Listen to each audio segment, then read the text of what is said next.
Believers Church Ministries, Gugus. Revive and renew your destiny. प्रभु यीशु मसीह जब कब्र में थे वो 3 दिन कहाँ थे?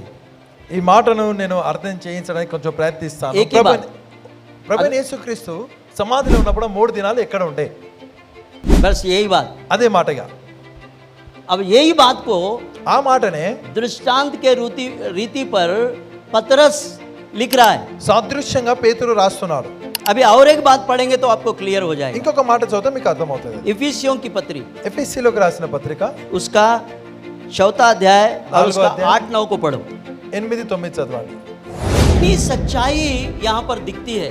ఎంత సత్యం ఇక్కడ కనిపిస్తుంది. प्रभु यीशु मसीह ప్రభు యేసుక్రీస్తు क्रूस पर से उतारा गया, శిలువ మీద నుండి దించబడ్డాడు, वो पूरी तरह से मर गया పూర్తిగా చనిపోయాడు, और उनको कब्र में रखा गया. ఆయనను సమాధిలో పెట్టారు. अब कब्र में रखे సమాధిలో పెట్టిన తర్వాత वो 3 दिनों के भीतर क्या हुआ? ఆ సమాధిలో పెట్టిన తర్వాత 3 రోజులలో ఏం జరిగింది? ये बहुत बड़ा रहस्य है. చాలా పెద్ద రహస్యం ఇది. इसको ये दोनों बातें प्रमाणित कर रहे. ఈ రెండు మాటలు నిరూపిస్తున్నాయి. कहाँ थे वो? ఆయన ఎక్కడ ఉన్నా, क्या कर रहे थे? ఏం చేస్తుండే? मरकर भी చనిపోయినను वो सुसमाचार दे रहे थे. ఆయన సువార్తనిస్తుండెను. जब तक वो नहीं मरेंगे ఎంత మట్టు వరకైనా చనిపోడు, तब तक वो स्थान में नहीं जा सकेंगे, ఆ స్థలంలోనికి వెళ్ళలేడానా? क्योंकि वो पृथ्वी नहीं है, ఎందుకనగా అది భూమి కాదు, అది वो एक और जगह है. అది వేరొక స్థలము. वो जगह में ఆ స్థలంలో कोई अगर जाना चाहे ఎవరైనా వెళ్ళాలనుకుంటే तो वो मरकर ही जा सकते. చనిపోయే అక్కడికి వెళ్ళాలి. तो ये बात ఈ మాటను आपको एफएससी पत्री क्लियर करेगी. ఎఫెసీ ఈ మాటను స్పష్టీకరణ చేస్తుంది. इसीलिए वह कहता है, हाँ वह ऊंचे पर चढ़ा हाँ और बंदियों को बांध ले गया. बंधनों को बांध ले गया. पूरे संसार के सारे पापों को बंधन पूरा बांध कर लेके गया और मनुष्यों को और मनुष्यों को दान दिए. उसके चढ़ने से उसके चढ़ने से कहाँ चढ़ गया? क्रूस पर चढ़ गया. हाँ, चढ़ने से और क्या पाया जाता है? केवल यह कि वह पृथ्वी की निचली जगहों में उतरा भी था. अरे रे रे, ये रहस्य की बात है. कहाँ उतर गया? ఆయన ఎక్కడికి దిగిపోయాడు? सारे संसार के लोगों के पापों को बांध कर लेकर गया और फिर पृथ्वी के निचले स्थान में उतर गया. భూమి యొక్క ये बात है. భూమి యొక్క క్రింది భాగములకు. ये बात है. यानी कौन सी जगह है? అది ఏ స్థలము पता है? తెలుసా? यीशु मर गया యేసు చనిపోయాడు, और सारे संसार के पृथ्वी के मानव जाति के पापों को बांध कर लेके गया. భూమి మీద ఉన్న వారందరి మానవ జాతి పాపాలన్నింటిని ఎత్తుకొని और పోయాడు. जब वो कब्र में रखा गया మరి సమాధిలో పెట్టబడి तो वहां भी वो चुप नहीं रहा. అక్కడున్న మౌనంగా లేడాయన. वो पृथ्वी के निचले स्थानों में उतर गया. భూమి యొక్క కింది భాగములలోనికి దిగిపోయాడు. कितने लोगों को समझ में आया ये बात? ఎంతమందికి ఈ మాట అర్థమైంది? कुछ लोगों को समझ में नहीं आया. కొంతమందికి అర్థం కాలేదు. पृथ्वी के निचले भाग में क्या है భూమి కింది భాగంలో ఏమున్నది मालूम है आपको? తెలుసా? 2 जगह है. 2 స్థలాలు ఉన్నాయి. एक अताकुंड है, ఒకటి నరకాగ్ని గుండము, दूसरा రెండవది अधोलोक. పాతాళం. मरे हुए लोग చనిపోయిన వారు सीधा చక్కగా परमेश्वर ने उनके लिए एक जगह ठहराई. దేవుడు వారి కొరకు ఒక స్థలాన్ని ఏర్పరిచాడు. उसका नाम अधोलोक करके कहा गया. ఆ స్థలానికి పాతాళం అని पर పేరు. एफिसी में लिखा है కానీ ఎఫెసీలో రాసింది वो पृथ्वी के निचले स्थानों में उतर गया. ఆయన భూమి యొక్క కింది భాగంలోనికి దిగిపోయాడు. हालेलुया. హల్లెలూయా. समझ रहे कितने लोगों को ये बात? ఎంతమందికి ఈ మాట అర్థమవుతుంది? पृथ्वी के निचले स्थानों में अधोलोक भी है और अनंत आग का कुंड भी है. భూమి యొక్క కింది భాగంలో పాతాళం ఉన్నది, మరియు నిత్య నరకాగ్ని గుండం ఉన్నది. और उसका विभाजन किया हुआ जगह है. అవి రెండు వేర్వేరు చేయబడిన స్థలాలు. तो यीशु मसीह అయితే యేసుక్రీస్తు मरने के बाद, చనిపోయిన తర్వాత, कब्र में रखने के बाद సమాధిలో పెట్టబడిన वो తర్వాత पृथ्वी के निचले स्थान में उतर गया करके लिखा है. భూమి కింది భాగంలోనికి దిగిపోయాడని రాసింది. अब उसी बात को मजबूत करने के लिए ఆ మాటని బలపరచడానికి पतरस ने పేతురు पतरस के पहला पतरस का पहला 3रा अध्याय और उसका 19-20 में वो उन्होंने उसको प्रमाणित कर दिया। అందుకని పేతురు మొదటి పేతురు 3:19-20లో ఆ మాటను నిరూపిస్తున్నాడు. हाँ देखिए वहाँ क्या लिखा है, చూడండి ఎక్కడ ఏం రాసిందో. ये दोनों टॉली करे तो आपको पता चल जाएगा कि अरे सही बात क्या है। ఈ రెండింటిని కలిపి చూస్తే మనకు అర్థమవుతుంది అరే నిజమైన अब మాట. पहला पत्रस 19-20 पढ़ो। మొదటి उसी में हाँ उसी में उसने जाकर कैदी आत्माओं को भी सुनो अच्छे से, प्रचार किया। हाँ उसमें उसने उन कैदी आत्माओं को जाकर क्या किया, प्रचार किया। यानी मरने के बाद में भी प्रचार बंद नहीं है, प्रचार शुरू ही है। అనగా చనిపోయిన తర్వాత కూడా ప్రకటించడం అనేది ఆగలేదు, ప్రకటన కొనసాగుతూనే ఉంది. मरने के बाद में भी वो अपना काम कर ही रहे। చనిపోయిన తర్వాత తన పని చేస్తున్నారు. ये कौन आत्माएं हैं, ఇవి ఏ ఆత్మలు ఇవి? ये कैदी आत्माएं हैं। చెరలో ఉన్న ఆత్మలు. और ये कब के आत्माएं हैं, మరి ఎప్పటి ఆత్మలు ఇవి पता है आपको? తెలుసా మీకు? परमेश्वर कितना दयालु है। దేవుని ఎంత దయగలిగిన వాడు. अनादि काल में जो लोग भक्त लोग मर गए, ये उनकी आत्माएं हैं।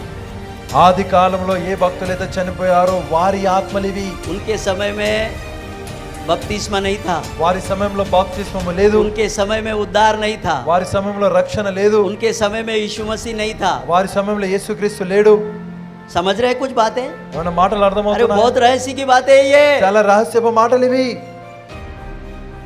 ये कैदी आत्माएं, చెరలో ఉన్న ఆత్మలు ये वहां ऐसे ही नहीं है, ఊరికినే లేవు అక్కడ, उनको रखा गया है।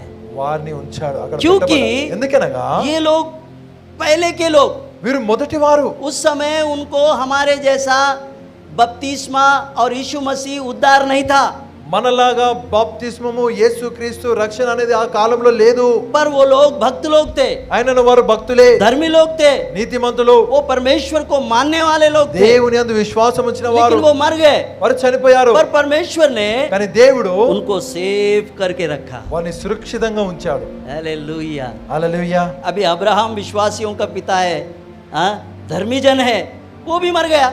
అబ్రాహాము విశ్వాసులకు తండ్రి, నీతిమంతుడు, ఆయన फिर क्या చనిపోయాడు. वो नरक में जाएगा? ఆయన నరకానికి వెళ్తాడా? परमेश्वर न्यायी है। దేవుడు న్యాయవంతుడు. परमेश्वर ने उनको अथाह कुंड में नहीं जाने दिया, उनके लिए एक जगह ठहराया और वहां पर उनको रखा। దేవుడు వారిని నరకాగ్ని గుండంలోనికి పోనివ్వలేదు, వారి కొరకు ఒక స్థలాన్ని ఏర్పరిచి అక్కడ వారిని ఉంచాడు. अब पतरस वही बातें बता रहा है। పేతురు అవే మాటలు రాస్తున్నాడు. कैदी आत्माएं, చెరలో ఉన్న ఆత్మలు यानी पुराने नियम की आत्माएं, అనగా పాత నిబంధనలో ఉన్న ఆత్మలు. हालेलुया। హల్లెలూయా. पुराने नियम में भी जो लोग धर्मी थे, పాత నిబంధనలో ఎవరైతే जो నీతిమంతులు प्रभु का भय मानने वाले, దేవునికి భయపడేవారు, परमेश्वर की स्तुति आराधना करने वाले, దేవుని స్తుతించి ఆరాధించువారు, वेदी बनाकर उसके लिए बलियां चढ़ाते थे। బలిపీఠంను కట్టి బలులు అర్పించేవారు. उसका अर्थ क्या है? దానికి అర్థం ఏంటిది? उसकी आराधना करने वाले लोग, ఆయనను ఆరాధించువారు यानी पुराने नियम में भी थे। పాత నిబంధనలో ఉండిరి. तो यहाँ पर कैदी आत्माएं दिख रहे हैं, చెరలో ఉన్న ఆత్మలు ఇక్కడ కనిపిస్తున్నవి. इनको छुड़ाने के लिए వీరిని విడిపించడానికి तो हमारे प्रिय उद्धारकर्ता ने निचले स्थान में उतर गया మన ప్రియ రక్షకుడు కింది భాగంలోనికి దిగాడు. और जाकर वहां क्या किया? మరి దిగి అక్కడ ఏం చేశాడు? क्या किया? ఏం अब చేశాడు? अपने बाइबल में देखो, बताओ क्या किया उतर के? మీ బైబిల్లో చూడండి, దిగి ఏం చేశాడు? हाँ, क्या किया? जोर से बोलो, क्या किया यीशु मसीह? యేసుక్రీస్తు ఏం చేశాడు? अरे मरकर भी प्रचार कर रहा है, ఆయన చనిపోయి ప్రకటిస్తున్నాడు. अधोलोक में పాతాళంలో प्रचार किया। ప్రసంగించాడు, ప్రకటిస్తున్నాడు. अब क्या प्रचार किया मुझे नहीं मालूम, ఏం ప్రకటించాడో నాకు తెలియదు. पर जरूर सुसमाचार सुनाया। తప్పకుండా సువార్తను వినిపించాడు. उनके भी बचाव के लिए सुसमाचार काम आया। వారి రక్షణ కొరకే సువార్తను చెప్పాడు. हाँ मेरे प्रियो, అవును నా ప్రియమైన వారు, प्रभु यीशु मसीह ने प्रचार किया ప్రభువైన యేసుక్రీస్తు उन ప్రకటించాడు कैदी आत्माओं के लिए। చెరలో ఉన్న ఆత్మలకు. और जानते हो తెలుసా उनका बपतिस्मा का उदांत कैसे दिया गया है बाइबल వారి में? బాప్తిస్మ వృత్తాంతం ఎలా ఇచ్చాడు? जिन्होंने हाँ, उस बीते समय में उस बीते समय में आज्ञा न मानी, आज्ञा न मानी, जब परमेश्वर हाँ, नूह के दिनों में नूह के दिनों में, धीरज धरकर हाँ, ठहरा रहा हाँ, और वह जहाज बन रहा था, हाँ, जहाज बन रहा था, जिसमें बैठकर हाँ, थोड़े लोग अर्थात 8 प्राणी पानी के द्वारा बच गए। उसी पानी का दृष्टांत भी, उसी पानी का दृष्टांत सुनो, उसी पानी का दृष्टांत अर्थात बपतिस्मा यीशु मसीह के जी उठने के द्वारा जी उठने के द्वारा अब तुम्हें बचाता है इससे शरीर के मैल को दूर करने का शरीर के मैल को दूर करने का अर्थ नहीं है, परंतु शुद्ध विवेक से परमेश्वर के वश में हो जाने का अर्थ है। आमेन, हालेलुया, हालेलुया, हालेलुया, हालेलुया। दृष्टांत के रूप में शुद्ध होने का, शुद्ध विवेक में परमेश्वर के पास आने का एक जरिया बन गया उनके लिए। సాదృశ్యం మాదిరిగా నిర్మలమైన మనస్సాక్షిని కలిగి దేవుని దగ్గరికి రావడానికి ఒక మార్గమయ్యాడు ఆయన. Yes, hallelujah, hallelujah. अब तब के लोगों का भी उद्धार होने के लिए प्रभु यीशु मसीह निचले स्थान में गया और उनको उन्होंने प्रचार करके समझाया। అప్పుడున్నటువంటి ప్రజల రక్షణ కొరకే ప్రభువైన యేసుక్రీస్తు కింది భాగంలోకి దిగి వారికి ప్రకటించాడు। प्रभु की स्तुति हो मेरे प्रियो। దేవునికి స్తోత్రం నా ప్రియమైన వాళ్ళ। हमसे पहले के भी धर्मी लोगों को भी प्रभु ने बचाया है। మనకంటే ముందున్నటువంటి నీతిమంతులను దేవుడు కాపాడినాడు। वही क्रूस के बलिदान के द्वारा, ఆ శిలువ బలియాగము ద్వారానే, उसी बलिदान के कारण, ఆ బలియాగము ద్వారా, उसी जी उठने के कारण, తిరిగి లేవడము ద్వారా उनके लिए भी उद्धार का मार्ग निकाल के लाया। వారి కొరకే రక్షణ మార్గాన్ని తీశాడు। Hallelujah, hallelujah, hallelujah, hallelujah. एक बहुत बड़ा काम प्रभु यीशु मसीह ने अपने मृत्यु के 3 दिनों में भी ऐसा काम कर दिया कि उन पिछले लोगों का भी उसने उद्धार कर लिया। ప్రభువైన యేసుక్రీస్తు తన చనిపోయిన 3 దినాలలో కూడా గత వారిని రక్షించడానికి అయినటువంటి గొప్ప పనిని చేశాడు। ఆమేన్, ఆమేన్, हालेलुया, हालेलुया। एक तीर से 2 वार कर लिया। ఒకే బాణంతో 2 గురులు పెట్టాడు। यस, हमसे पहले मरे हुए लोगों का भी उसने उद्धार कर लिया। మనకంటే ముందు చనిపోయిన వారిని కూడా రక్షించాడు ఆయన। हमारा तो कर ही लिया है। మనల్ని అయితే రక్షించుకున్నాడు। परमेश्वर पिता का धन्यवाद। నేను దేవునికి వందనాలు। क्या बात है, ఏంటి ఆ మాట? एक तीर 2 मार। ఒకే బాణము 2 గురులు। यस, यीशु मसीह ने एक ही बलिदान से दोनों लोगों को छुटकारा कर लिया। యేసుక్రీస్తు ఒక బలియాగము ద్వారా ఇద్దరిని రక్షించాడు। परमेश्वर पिता का धन्यवाद। నేను దేవునికి వందనాలు। मैं प्रभु को धन्यवाद देता हूँ దేవునికి వందనాలు చెల్లిస్తున్నాను। कि पुनरुत्थान है, పునరుత్థానం ఉంది। और पुनरुत्थान को मैं खचित 100% मैं मानता हूँ, जानता हूँ। मेरे जीवन में कितनी भी मुसीबतें आए, लेकिन मैं ये नेव को अपने जीवन से हिलने नहीं दूंगा। పునరుత్థానం ఉన్నది, దాన్ని నేను తెలుసుకున్నాను, నేను నమ్ముతున్నాను। నా జీవితంలో ఏది ఏమైనా కానీ ఈ పునాదిని నా జీవితంలో నుండి కదలనివ్వను। ऐसे ही अनेक वीडियोस आप हमारे YouTube चैनल में जाकर देख सकते हैं। हमारे चैनल का नाम है बिलीवर्स चर्च मिनिस्ट्रीज घुगुस।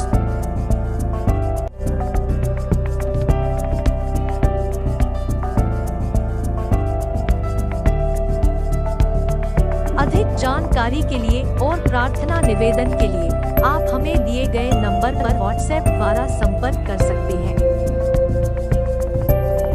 धन्यवाद। प्रभु आपको आशीष दे।